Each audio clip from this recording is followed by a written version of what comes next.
Bonjour, moi c'est Judith, plus connue sous le nom de la bijouterie Coquine, promotrice de la marque Oje, à Daichi Debaya à Lomé. Il y a quelques années de ça, je pense 6 ans, j'avais un ami qui voulait offrir des cadeaux à une de ses cousines qui était à l'extérieur. Et je commence par le fait que dans notre maison, on n'en portait pas. Ni ma maman, ni mes sœurs, personne n'en mettait, on n'a pas grandi avec. Du coup, je suis allée au marché pour trouver des perles, mais tout ce que je trouvais ressemblait beaucoup plus à des trucs pour les cérémonies et tout ça. C'était pas joli, selon moi. Donc, j'ai commencé par en payer un à un. Je payais, je mélangeais les modèles. Je revenais à la maison. J'essayais de faire ça différemment. Donc, quand les dames passaient, j'essayais de payer d'autres et tout. Mais je ne sais pas pourquoi j'ai commencé par le mettre en statut. Donc, bien après, le courrier est parti. Mais j'ai commencé à m'intéresser à la chose. Avant, je ne regardais même pas ces étalages.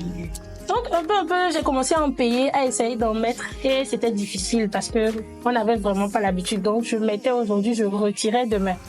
Avec le temps, j'ai essayé d'apprendre là où je pouvais payer les accessoires pour faire des choses que je voulais moi-même. Et les gens ont commencé par apprécier. Bon, maman, initialement, ne savait pas que ça allait aller aussi loin. C'était juste des bricolages, des lèvres et tout ça.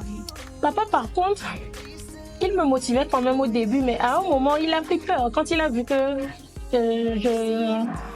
je persistais sur cette voie-là, il a eu vraiment peur parce qu'il se dit, bon voilà, j'ai fréquenté, j'ai eu mes diplômes et tout. Et voilà, j'ai travaillé, mais je me concentre un peu trop sur les perles. Il avait peur de voir ça, puis aucun parent n'aime ça. Déjà, nos parents d'avant, voilà, ils sont beaucoup plus dans l'option de faire une carrière. Et c'est compréhensible, c'est une assurance.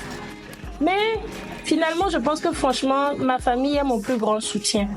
Parce que le papa, avec le temps, il a commencé par m'offrir les machines qu'il faut et tout. Donc, je dirais, il faut pas abandonner. Bon, il faut s'imposer, mais aussi dans le respect, dans la douceur. Et donc, mes premiers clients, c'était la maison, la famille, mes amis. Ils ont commencé par payer. Donc, au fur et à mesure qu'il y avait la demande, je cherchais davantage, ainsi de suite.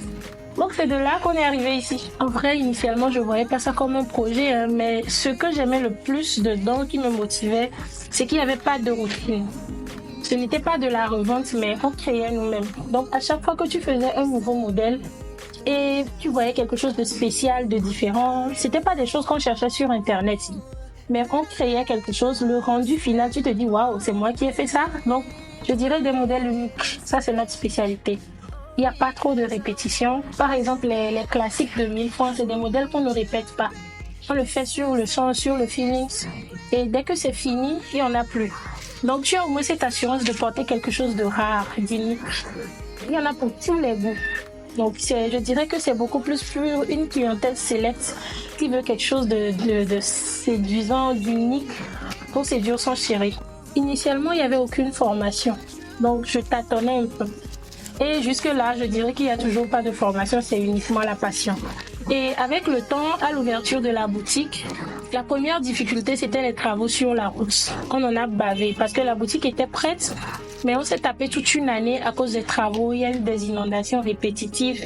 C'est là que j'ai vraiment expérimenté le parcours de l'entrepreneur. Il fallait être patient, ne pas abandonner et trouver des solutions à chaque problème qui venait. Si l'ouverture était prévue pour janvier, et bon, voilà, janvier, on se rend compte que la route n'est pas prête, il y a de l'eau qui rentre dans la boutique et tout.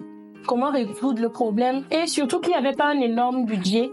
Il fallait trouver des solutions à chaque fois et s'adapter. Donc, petit à petit, bon, je trouve que là, maintenant, il n'y a plus rien qui va m'étonner quand même. Je trouve que ça va. La femme togolaise n'a pas trop la culture des perles de hanche. Donc, au début, c'était difficile pour les faire aimer les grosses perles, par exemple. Avant, il n'y avait aucune cliente, ils n'aimaient pas du tout. Donc, c'était un gros défi. Mais moi, je trouvais ça joli. Mais maintenant, je trouve que ça va un peu. Il y a toujours des difficultés, mais ça va. Rentabiliser, je dirais toujours il y a 2 ans. Il y a 2 ans, parce que c'est là où j'ai expérimenté la différence entre un business en ligne et un truc physique. Bon, ça c'est un paramètre. Mais quand vous vendez en ligne, je sais qu'il y a certaines qui ont une clientèle, il y a des gens qui vous disent non, pour si peu, tu n'as pas besoin d'ouvrir une boutique, tu n'as pas besoin de faire ci et ça, mais moi, ce que j'ai rencontré par rapport à ça, c'est que quand tu ouvres une boutique, la clientèle, la demande augmente. C'est clair. Au début, tu auras peut-être un peu peur. Tu vas te dire non, c'est un investissement, est-ce que tu pourras rentabiliser? Mais c'est aussi bon de commencer en ligne. Ça te permet de goûter au business, de savoir à quel point ou bien les erreurs que tu ne vas pas faire. Et avec le temps, tu te corriges. Donc oui, je dirais c'est il y a 2 ans, après l'ouverture de la boutique. Dans 3 ans, je pense que premièrement, je me vois être la première boutique ou plus la meilleure boutique de séduction en perles. Parce que ça, c'est notre spécialité. D'autres boutiques pour au moins les clients qui sont dans des zones un peu inaccessibles. Et le projet le plus proche, c'est une boutique à Cotonou. En bref, une référence en matière de perles. Et pourquoi pas une boutique en vrac pour celles qui ont besoin. Moi, je n'ai pas de concurrents, je me dis, on n'a que des collègues. Donc oui, une boutique pour les accessoires en vrac pour celles qui sont aussi dans le domaine. Parce qu'aujourd'hui, on n'est pas beaucoup à faire des trucs comme ça. Mais avec le temps, ça va venir. Donc s'il y a une boutique, parce que je connais les besoins de ceux qui veulent faire des trucs un peu spéciaux. Donc oui, le rêve, c'est d'avoir une boutique d'accessoires en vrac où tout le monde, toutes les perleuses peuvent se procurer les accessoires qu'ils veulent. Non, mon chéri, il était là depuis le début, il est toujours là. Je pense que le projet a commencé avec lui, puisque la toute première demande venait de lui.